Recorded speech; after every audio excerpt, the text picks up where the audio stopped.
Así que ¿quieres estudiar gastronomía o artes culinarias? Ven que tenemos que hablar. Hey, ¿qué tal? Te doy la bienvenida a mi canal Azul Pastry Chef. Yo soy Rodrigo y el día de hoy vamos a hablar de todo lo que tendrías que saber, pero que casi nadie te dice sobre esta bonita pero demandante carrera.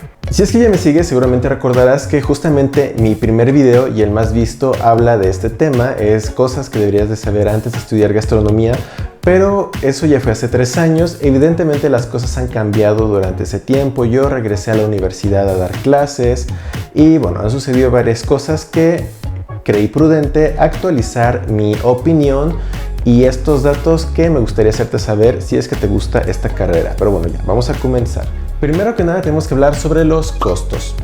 Esta es una carrera famosa porque la gente dice que es muy cara o muy costosa y sí tiene algo de cierto, pero vamos a ver por qué.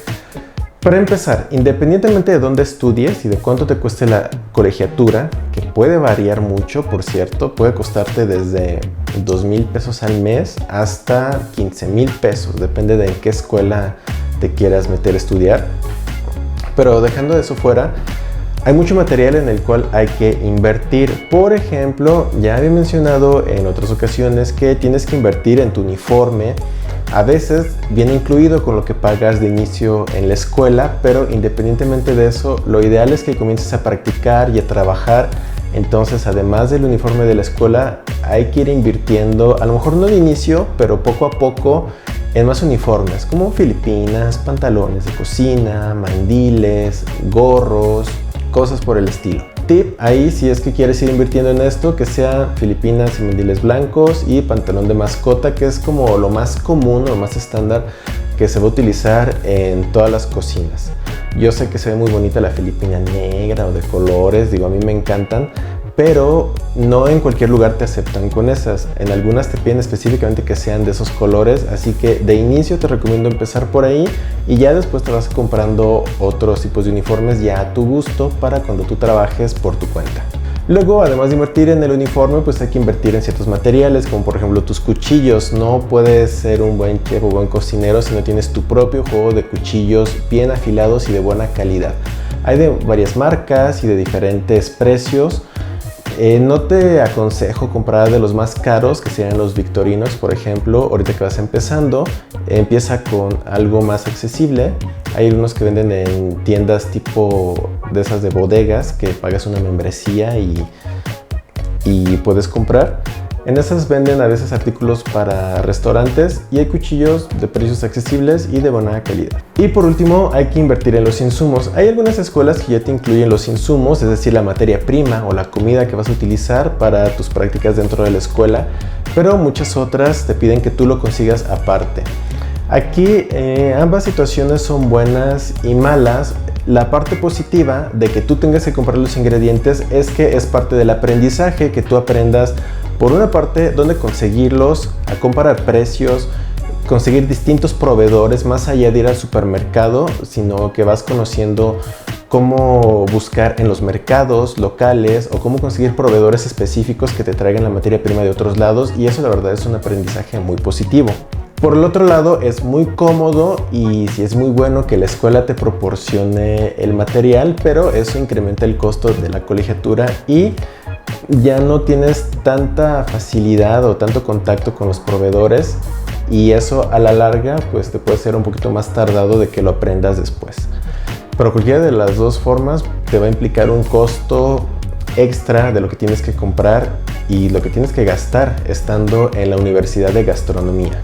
En cuanto a los precios de la carrera, pues ya los mencioné, o sea, pueden variar dependiendo de la escuela donde estudies. Tenemos las carreras técnicas y las licenciaturas, que hay una gran diferencia a nivel curricular. Por lo general, las carreras técnicas son menos costosas, eso sí, duran menos tiempo, pero a nivel curricular no tienen el mismo nivel o el mismo valor que una licenciatura. Ya irá dependiendo de tus posibilidades y de tus objetivos. Hay gente que inicia con la carrera técnica y después hace una licenciatura. Hay gente que directamente entra a la licenciatura, como fue en mi caso, y que es lo que yo más te recomiendo. Pero te repito, eso va a depender mucho de tu situación muy en particular. A nivel de estudios, ¿en qué se diferencia Normalmente la parte práctica es muy, pero muy similar. Hay carreras técnicas que son bastante buenas, pero no le dan tanto énfasis a la parte teórica, que nosotros a veces le llamamos materias de relleno, pero realmente hay muchas cuestiones que solo te puedes aprender en el aula y que sí te sirven ya en el trabajo, en el día a día. Por ejemplo, toda la cuestión de la administración. Tienes que saber contabilidad, costos, finanzas y otras cuestiones que ya he mencionado en videos anteriores, que te dejaré en las pestañas del video. También te enseñan cuestiones como de cultura, historia, antropología, humanidades, cosas por el estilo, de dónde provienen los alimentos, dónde se cultivan, etcétera, etcétera. Y la parte de ciencias de los alimentos, que también ya hemos mencionado que es algo muy importante y algo en lo que yo hago mucho énfasis cuando doy clases en la licenciatura. La química de los alimentos, microbiología, sanidad, higiene alimentaria, nutrición, etcétera. Por lo general, esas materias no se ven o se ven de una forma mucho más superficial en las carreras técnicas a comparación de en las licenciaturas, donde nos centramos un poquito más en este conocimiento para dar una formación más integral a los alumnos y alumnas. Otra cosa que tienes que saber si te interesa esto es que vas a tener tanto materias prácticas como materias teóricas, justo como te lo acabo de mencionar.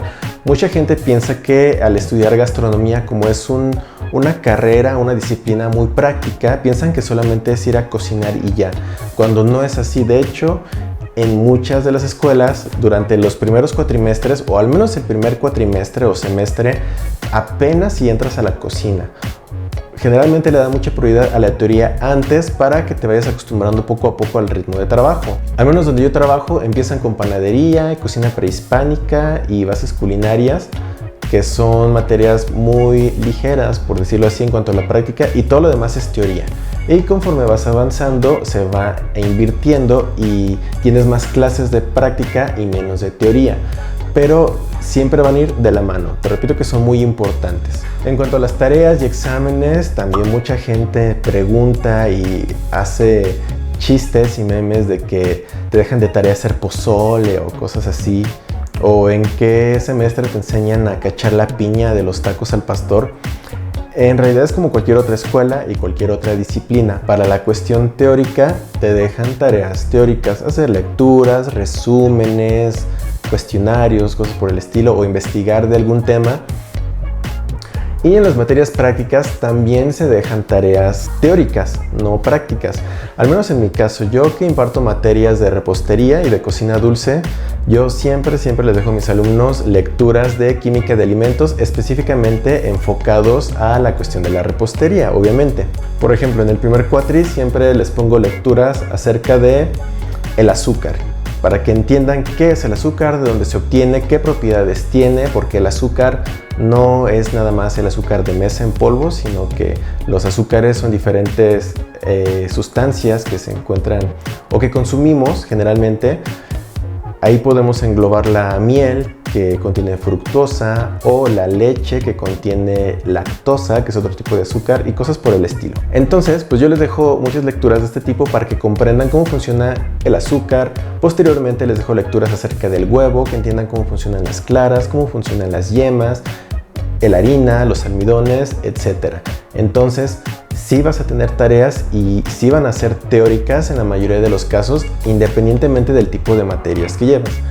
Hay otros profesores, chefs específicamente, que dejan tareas en cuanto a investigar la historia de los platillos, sobre todo en cocina internacional o en cocina mexicana. Te dicen, ¿sabes qué? Para la siguiente clase que vamos a hacer mole, pues quiero que investigues la historia del mole, o en cocina internacional quiero que investigues, no sé, la historia de este platillo en específico. Ahorita no se me ocurre ninguno, pero más o menos de eso va esta cuestión. En cuanto a los exámenes, pues va a depender de cada escuela. Por lo general, pues llevas de los dos. En las materias teóricas tienes exámenes teóricos. A veces te encargan proyectos prácticos. Por ejemplo, en las materias de administración, a lo mejor no es un examen tal cual de pregunta y respuesta, sino que te encargan un proyecto de elabora un menú pequeño, pero costeado, ¿no? Entrada, plato fuerte y postre. A lo mejor no tienes que cocinar, pero tienes que hacer el diseño del menú, costear las recetas y presentarlo. O en el caso de nutrición, igual, preparar un menú. Hay veces que sí lo tienes que cocinar y aparte presentar la parte teórica con el conteo de calorías y los requerimientos nutrimentales, cosas por el estilo. En la parte práctica es lo mismo, también yo siempre les hago los dos exámenes. Un examen teórico que abarca las lecturas que les asigno y aparte el examen práctico. Que bueno, últimamente, en la última década y en los últimos años, en materia de educación hemos ido avanzando. Ya no es tan común esos exámenes de pregunta y respuesta y si no sabes, repruebas. Eso es antipedagógico y eso ya no aplica. Por lo generalmente haces otro tipo de evaluaciones. Ahorita es muy popular la evaluación continua, que todos los días tú vas evaluando el desempeño de los estudiantes para saber que realmente están aprendiendo. No nada más evalúas el resultado de un día de trabajo, sino de todo un periodo. Hay veces en los que sí se hace examen escrito u oral, hay veces en los que se califica con la práctica, te dicen, ¿sabes qué? En este módulo o parcial o periodo vimos tales platillos, te va a tocar hacer este. Hay veces que te dicen con antelación, hay veces que es canasta sorpresa, te piden ingredientes y a la mera hora te toca preparar un platillo. Bueno, hay muchas modalidades, pero a lo que voy es que los exámenes pueden ser de todo tipo, tanto prácticos como proyectos, como tal cual cocinar algo que viste en ese periodo. Eso, la verdad, aunque a los alumnos que acaban de llegar, los de los primeros cuatrimestres, les pone muy nerviosos, pero es algo que a mí se me hace muy padre y que de hecho a ellos les gusta. Ya conforme van avanzando, les gusta ese tipo de exámenes como sorpresa y que los reta a crear cosas nuevas. Bueno, hubo un pequeño contratiempo, se acabó la batería de la cámara. Pero bueno, estábamos hablando de los exámenes que te pueden tocar tanto prácticos como teóricos y que a los alumnos más grandes ya les gusta porque pues es un reto y se esfuerzan más y cosas por el estilo. Y ya, se me fue la onda de ese tema. Ahora también hay que hablar y tienes que saber acerca de las prácticas profesionales, de lo cual ya hablé en algún video acerca de la explotación laboral, que las prácticas profesionales prácticamente es un periodo en el cual tú tienes que ir a alguna empresa, a un restaurante, hotel, banquetera, etc. y trabajar ya como si fueras un empleado, pero en la mayoría de los casos sin paga. Si acaso te dan un apoyo para transporte o algo ahí mínimo para que comas, pero prácticamente ellos te lo venden como que tú vas a aprender. Y bueno, es parte del proceso. Yo no estoy actualmente muy de acuerdo en esto porque propicia justamente la explotación laboral y que te vayas acostumbrando a este ambiente laboral mísero, pero bueno. No quiero, o no es el objetivo de este video desmotivar a la gente, sino que conozcan la realidad. Cuando tú eres joven, a mí me pasó, cuando hice mis prácticas profesionales, igual no me pagaban nada, pero yo lo disfruté muchísimo porque es un momento lleno de aprendizaje y de experiencia y es el primer acercamiento que tienes a una cocina de verdad. Y en la parte de aprendizaje, sí es una experiencia muy valiosa, pero bueno, ya es otro tema la cuestión de la explotación de las empresas hacia el sector joven de la población. Que eso de hecho ya lo traté en el video de explotación laboral, lo puedes ver también, te lo dejo aquí en las pestañas, y que podemos seguir profundizando en otros videos. Pero por lo pronto lo que tienes que saber es que llegado a un punto de la carrera, puede ser a mediados de la carrera o hasta que la termines, vas a tener que hacer este proceso. Va a estar muy padre la experiencia, pero bueno, con ese pequeñito pero que te acabo de comentar. También algo que tienes que conocer es los métodos de titulación. Estos van a variar obviamente dependiendo de cada escuela. Todas las universidades tienen distintos métodos de titulación, pero por lo general lo que coincide en la mayoría sería que tienes que hacer una tesis o un examen general de conocimientos. En algunos casos te puedes titular mediante cursar un posgrado, cosa que puedes hacer en cualquier escuela, no necesariamente en la escuela donde estés estudiando, sino en cualquiera que te permita hacer este trámite. También puedes titularte mediante, no me acuerdo cómo se llama el método, pero es una especie de bitácora que tienes que estar trabajando en un sitio y subir varios puestos y hacer una especie de bitácora de todo lo que aprendiste, y por eso también te puedes titular. Es un método que yo escuché hace muchos años, pero no he conocido a alguien que lo aplique realmente, pero existe, ¿no? Y se puede hacer. Hay gente en algunas escuelas que se titula por promedio, no en todas se puede hacer este proceso, pero también es una posibilidad dependiendo de dónde estudies, etc. La titulación suele ser costosa, no nada más en gastronomía, sino en cualquier tipo de escuela. El trámite de titulación sí tiene un costo, que ese sí va a variar, pero para que te vayas preparando en ese sentido y no te agarre desprevenido ya que termines la escuela. También hay mucha polémica o hay un gran debate entre que si sirve de algo realmente el título, el papel como tal o no. Y pues eso ya depende de cómo lo vea cada quien. Yo le aconsejo a todos mis estudiantes que se titulen y que hagan el esfuerzo por realizar ese trámite. Porque cuando entres al mundo laboral, mucha gente se cuelga de ese pretexto de que no tienes el papel para pagarte menos o para no darte un puesto más alto o cosas por el estilo, para hacerte valer menos como trabajador. Y pasa de todo. O sea, hay gente que se titula y que dice: a mí nunca me han pedido el título y ya llegué muy lejos. Hay gente que ni siquiera se ha titulado, que acabó la carrera y está como pasante y que logra tener muy buenos puestos y le va muy bien. Prácticamente es una moneda al aire. No te puedo asegurar que sí te vaya a servir en tu caso en particular, pero sí te aconsejo, entre que sí y que no, que te titules. A fin de cuentas es un logro más y es un documento que representa todo el esfuerzo que hiciste a lo largo de 3, 4 años o lo que te haya tomado hacer la carrera, y pues ese es mi consejo: titúlate. Otro punto que tenemos que tocar es la parte un poquito más turbia, que es el medio laboral, y de lo cual hablé en ese video de la explotación laboral en las cocinas. Este es un tema que está muy romantizado y que hay mucha polémica al respecto, porque ya saben que últimamente a la gente joven de la generación Z no la bajan de generación de cristal. Yo ahí difiero un poco, porque a mí no se me hace nada de cristal el hecho de tener los pantalones de manifestarse y decir: yo no quiero esto para mi vida, esto no está bien y no lo voy a permitir. Eso a mí se me hace algo muy valiente. ¿De qué va todo esto?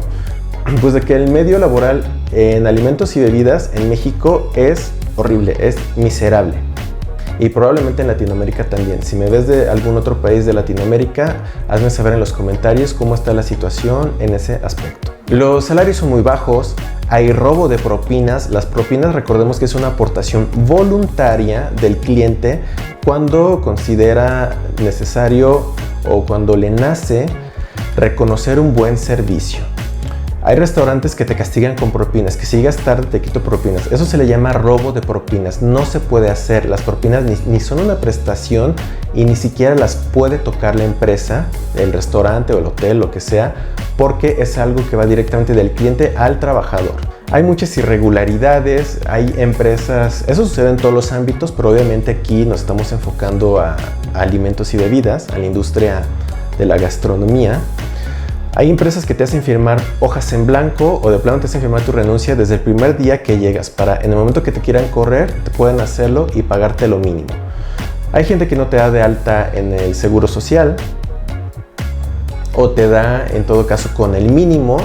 A lo mejor tienes un salario más alto de lo que está registrado y todavía te hacen creer que a ti te conviene eso, cuando no es cierto. Eso lo hacen para las empresas no pagar lo que tienen que pagar a las instancias correspondientes. Y bueno, es un mundo muy turbio, lleno de corrupción, de cochinada, y la verdad es pésimo. Yo en algún momento me desencanté de la carrera por eso, me quise dedicar a otra cosa, porque la verdad está muy mal en ese aspecto. Obviamente no todo es negativo, te repito, este video no es para desmotivar a la gente que quiere estudiar. Hay muchas cosas buenas y hay muchas posibilidades de crecer y de hacer dinero. Solo que a lo mejor el camino no es tan claro, no es tan fácil como en algunas otras profesiones. Yo recuerdo cuando estudié, había amigos de la prepa que estudiaron ingeniería, todavía ni se graduaban y ya tenían puestazos en la zona industrial y ganaban 5 veces el sueldo que yo ganaba en una cocina. Y no es envidia ni nada, hay medios que a lo mejor se prestan más para tener un buen crecimiento. La gastronomía no es uno de ellos si te vas por el sector privado, es decir, por las empresas. La posibilidad ahí que tienes tú es emprender o hacer tu propio negocio. Yo te recomiendo sí estar en el medio, trabajar en varios restaurantes, hoteles, muchos lugares para que puedas aprender, para que puedas llenarte de conocimiento y de experiencia, pero tirarle siempre a hacer tu propio proyecto. Ya sea tu propio restaurante, empresa de banquetes, incluso algo que no tenga que ver necesariamente con la cocina. Ya he hablado en otros videos de que la carrera de gastronomía no se enfoca únicamente en cocinar. Hay muchas otras cosas que puedes hacer dentro de esta carrera. Puedes dedicarte a la administración, a la nutrición, a las ciencias, a muchas cosas que ya hemos hablado y que te dejaré también el video en las pestañas. El punto es, sí hay mucho lugar de crecimiento, sí hay mucho trabajo y puedes encontrar la forma de sobresalir, tener mucho dinero, pero tienes que buscar la forma de hacerlo por tu cuenta, porque si te atienes a ser parte de una empresa o a ser contratado por alguien más, te va a costar un poquito más de trabajo y vas a encontrar muchas más irregularidades de las que te imaginas. Y bueno, te repito, el objetivo de hacer este video es abrirte los ojos a una realidad que existe, que está vigente.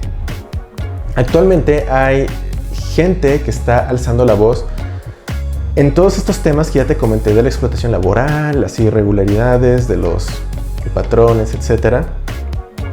Y estamos en un proceso en que la sociedad está alzando la voz y está denunciando. Hay una página que te recomiendo seguir en Facebook, Instagram y todas esas redes, en Twitter, que es Terror Restaurantes MX.